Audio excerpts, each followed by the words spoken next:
You're listening to Financial Advisor Marketing, the best show on the planet for financial advisors who want to get more clients without all the stress. You're about to get the real scoop on everything from lead generation to closing the deal. James is the founder of theadvisorcoach.com, where you can find an entire suite of products designed to help financial advisors grow their businesses more rapidly than ever before. Now, here is your host, James Pollard. It is officially 2023. Can you believe it? I want to help you make this year your best year ever. So I'm going to share a few things with you that you should focus on if you want to get more clients, grow your business, and all that good stuff. But first, I want to share two things with you. Number one, if I sound a bit different, it's because I do have a little bit of a cold, and I rarely, if ever, get sick because I do all sorts of cool stuff to my body, like extra steps for hydration and red light therapy and infusing my body with vitamins and minerals and some anti-aging stuff. So whenever I get a cold, it doesn't last more than like a day. And it just so happens that recording day is the day that I have it. So go figure.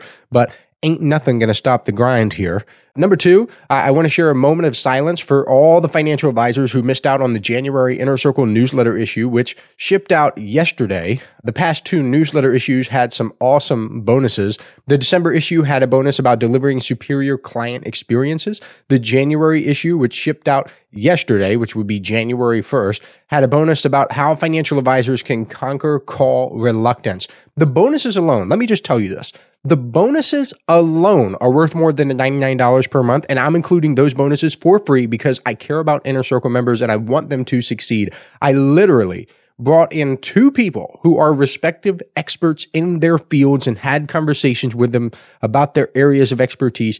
It was some good stuff. So let's have that moment of silence. Here we go. All right, let's get this party started.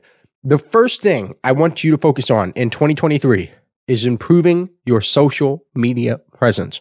There have been so many studies published over the last few years that have revealed how financial advisors are getting clients from social media and how prospective clients are searching for financial advisors on social media before committing to work with them. I want 2023 to be the year you bring your A game to social media. If you're already using it, use it better. If you're not using it, you need to get on it. If you think your clients aren't on social media, you are wrong. I rarely just call people out and say you're wrong, but you're wrong because your clients are on social media.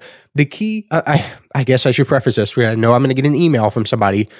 Yeah, my clients are Amish people. Yes. Oh my God, dude. Yes. Okay, then fine. Your clients aren't on social media, but 99.9% of the time, then your clients are going to be on social media. The key is finding the right platform and becoming active on it. Chances are the right platform is going to be LinkedIn, but I will encourage you to check out Facebook, Twitter, and all the others. One reason why social media is so powerful is because it puts the law of large numbers in your favor. How many clients do you really need to build a thriving business? Let's say you need 100 clients. You need to ask yourself, is it possible to find 100 of your clients on social media? Absolutely. I've seen it so many times, especially on LinkedIn with occupation-based niches. You don't have to get all 100 starting on the first day either, or on the first day. This stuff can take years. Building a business takes time. You don't need to rush this thing. The key is getting started and improving your odds over time. Your worst day is going to be your first day because let's say that right now, it will take you 5 years to get 100 clients from social media and you're converting 1% of everyone in your pipeline. Those are your stats on day one when you get started. But let's say you go hard this year and you ramp up your social media marketing efforts and you increase that conversion rate to 1.2%. That's a 1/5 improvement, which means your time to get 100 clients is now reduced by a fifth after that point. Isn't that incredible? How much is that worth to you? How much is it worth to save your time? That's how this works. The compounding effect is real, not just with money and investments, but with literally everything in your life if you're improving and getting better and just 1% better, 1% better, 1% better, 1% better. This stuff is not complicated. A lot of it boils down to being clear about who you want and speaking directly to that person.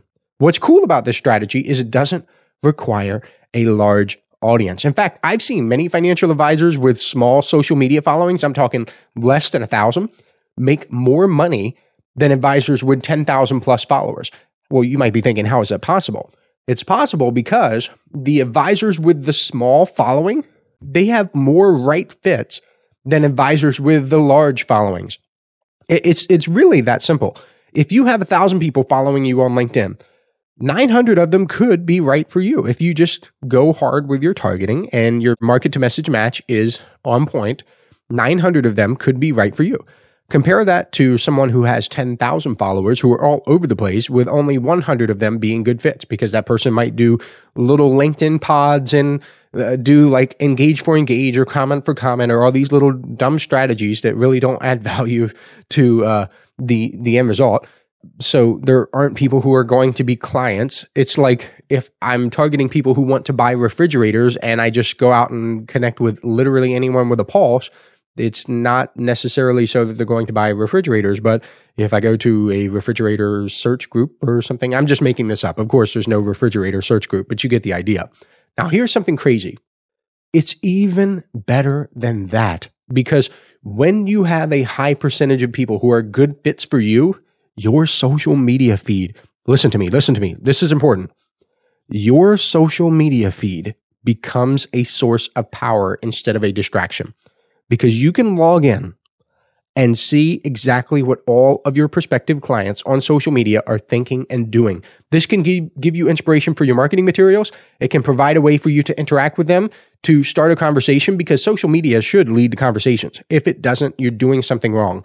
Too many people let social media use them instead of them using social media. I have to admit, I hate what social media does to people when it uses them. Social media can be awful. It can be terrible, toxic for our society. When people use social media and they get addicted to it, their brains get wrecked. They feel inadequate. Have you ever seen people walking around in public scrolling through social media? I was at the Grand Canyon last year. Well, was it last? Yeah, I guess last year. Yeah, 2022. It's last year technically.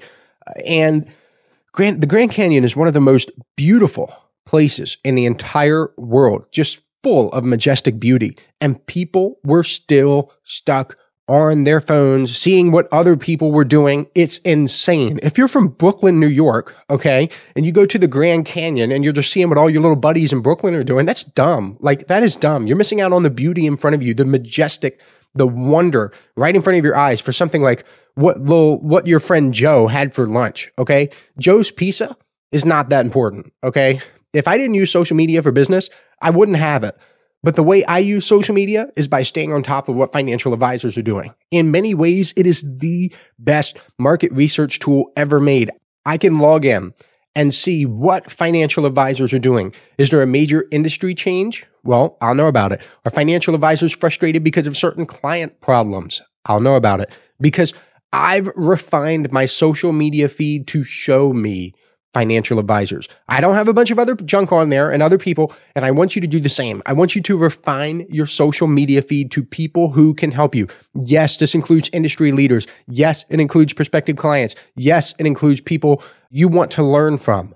If you're going to use your social media, at least make sure it benefits you. You could literally do this today. You could go into your office, you could bring up your social media feeds, and you could start unfollowing anyone who isn't relevant to your audience. Hey, financial advisors. If you'd like even more help building your business, I invite you to subscribe to James's monthly paper and ink newsletter, The James Pollard Inner Circle. When you join today, you'll get more than $1,000 worth of bonuses, including exclusive interviews that aren't available anywhere else. Head on over to theadvisorcoach.com/coaching to learn more. Next, the second thing, I want you to focus on this. I know I say it a lot in these podcast episodes.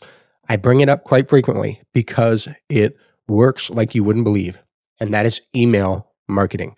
If you're allowed to use an email autoresponder, you need to use one. Seriously, it is one of the most powerful assets you can build in your business, because it allows you to automatically stay in touch with prospective clients and offer them the ability to set appointments with you when they're ready. There are lots of autoresponders out there. You have Drip, Constant Contact, MailChimp, and more. I was talking with a financial advisor a few days ago when he told me he was afraid to do a lot of email marketing strategies, not necessarily email, because he felt it was like chasing people. Well, guess what?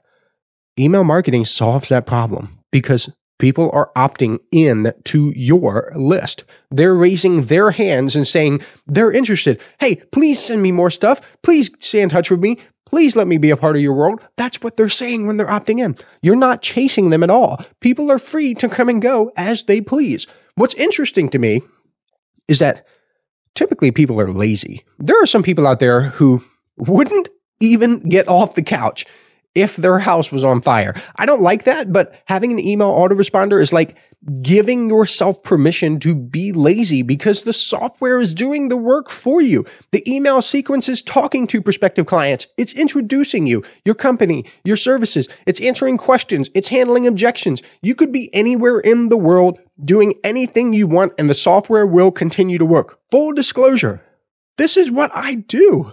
I do this in multiple businesses, in multiple industries. It's just that I've discovered that it works very, very, very well for financial advisors because guess what? You're asking people to set an appointment. You're not trying to sell something right away. If you have an e-com business and you're selling shoes and t-shirts or whatever, it's hard to get people to whip out the credit card and buy something. You need to form a relationship. You need to build that little personal brand. You need to do a lot of things before someone feels comfortable enough to buy from a specific store. Are there exceptions to this? Absolutely. The lower the price point, the easier it is. But guess what? Financial advisors, what do? They charge multiple thousands of dollars either like at once, upfront, or over the course of a year. So it's not quote unquote cheap. It is worth every penny, yes, but it's not quote unquote cheap, meaning the absolute dollar amount that you put out is more than you would pay for a mortgage payment, for example. So you need to keep that into consideration. But the reason it is wonderful for financial advisors is because you're not asking them. You're not asking them for the money right away. You're asking them to set an appointment. The downside to an email autoresponder sequence is that it does take a little bit of work to set up. You have to write the emails. I tell financial advisors, aim for at least 5 emails because most conversions happen after the 5th touch point. This is assuming you don't want to do anything else besides email marketing, which I would think is a mistake. In the real world, you would connect with people on social media. You would call them. You would send them something in the mail. Those things would count as touch points. But I still recommend having at least 5 emails in the autoresponder to cover your bases. Conversions also tend to drop off after the 12th touch point. So the law of diminishing returns kicks in after 12. Is it possible to get conversions after 12? Yes, it is. I know. You don't need to send me an email talking about how you got a conversion from someone who was on your list for 47 months, 12 days, and 11 seconds. There are people who it might take years to become clients, but those people are exceptions, not the norm. If you want to learn more about my proven email marketing system, register for the webinar over at theadvisorcoach.com/webinar. I will walk you through everything and show you exactly what you need to make email marketing work for your business. The webinar is 90 minutes long. It's not a little 45-minute webinar with 15 minutes of Q&A. It is completely automated. Therefore, there cannot be Q&A. So make sure you set aside 90 minutes, not 45, not 60, not 75, 90 minutes so you can watch the entire thing. And yes, there is an offer at the end of the webinar. The offer is for appointments on autopilot. It is my email marketing system. It's $2,000. A lot of times people are anxious on webinars because they know an offer is coming, but they don't know what it is. They don't know the price. They're just in this weird limbo and they're nervous. They just want someone, just tell me what it is. Tell me what's coming up. Tell me the price. So that's the offer. That's the price. Appointments on autopilot, $2,000. I just want you to focus on the information in the webinar. I really do. Because it's responsible for literally, I swear to you, thousands of appointments set for financial advisors. And if you just take in the information, even if you don't get appointments on autopilot, I'm sure that you will because you'll see how incredible it is. But even if you don't, you can just focus on the information inside the webinar. Once again, the URL is theadvisorcoach.com/webinar. The third thing, so we've covered email marketing, we covered social media. We're going to move on to the third thing here. I want you to focus on exactly who you want as a client. The reason this is important is because it will open marketing doors for you that you didn't even know existed. I'll give you an example. I have this inner circle member, or should I say have or had? I mean, this person is still an inner circle member, but used to struggle with direct mail. Him and I have gone back and forth through emails talking about how to get his mailings to work. The very first email I sent back to him told him to niche down. That's like one of the first things I say. If somebody's just having trouble and I click their website and I realize that they don't have a niche, I'm like, look, you need to niche down. He didn't listen. He came back and he did the mailing, and then he told me, oh, my mailing didn't work. Well, I don't remember exactly what he did, but I think he was targeting everyone in a certain zip code. Maybe it was every door direct mail, if that's still a thing. I used to recommend every door direct mail because back in the day, it worked and you could get results with it if you had the right mailing. But in today's world, it is much easier to get results if you niche down. So I would rather have you just send a targeted mailing than to do every door direct mail, because it is just, the odds are just so much better. And that's exactly what I told him to do. So he then sends out a mailer to everyone above a certain age in certain zip codes.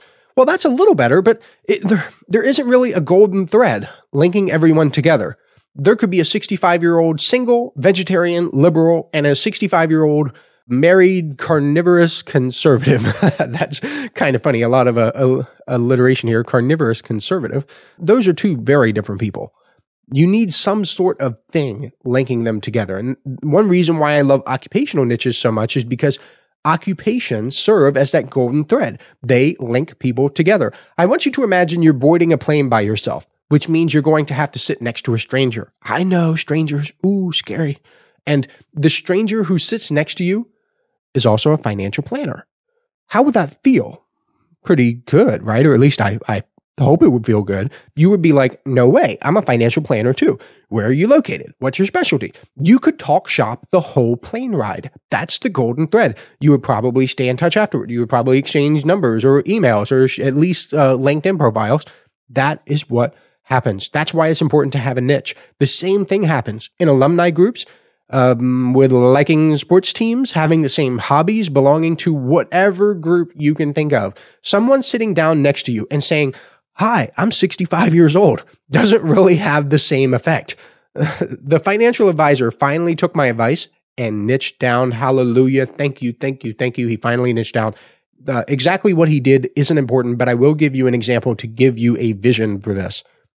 A mailing sent specifically to real estate agents, talking about how a financial advisor works specifically with real estate agents, including proof and credibility, is going to be way more effective than a mailing that doesn't have the proof and credibility. Yes, that's important, but a mailing that doesn't talk about working specifically with real estate agents in a mailing that is specifically to real estate agents. And yes, I know that sounds simple because it is simple, but guess what? It works. And that same effect occurs in online ads, on social media, in email marketing, and everywhere you put yourself in front of other people. I know I talk about niching down a lot, but this is the closest thing to a layup you're ever going to get when it comes to building a business. So in 2023, I want you to embrace social media. I want you to embrace email marketing if possible. Yes, email marketing can work if you do it manually, but it is a pain in the butt, and it's a lot easier to set up an email autoresponder sequence. If your company doesn't allow you to use an autoresponder sequence, then I say this half jokingly, but get to a company that will let you, because it really is that powerful. And get clear on who you want. I want you to make 2023 your best year ever, and you can do it. I believe in you. You can do it if you focus on these three things. And I will catch you next week. Hopefully I won't sound like a goose with this cold. I will catch you next week. This is thepodcastfactory.com.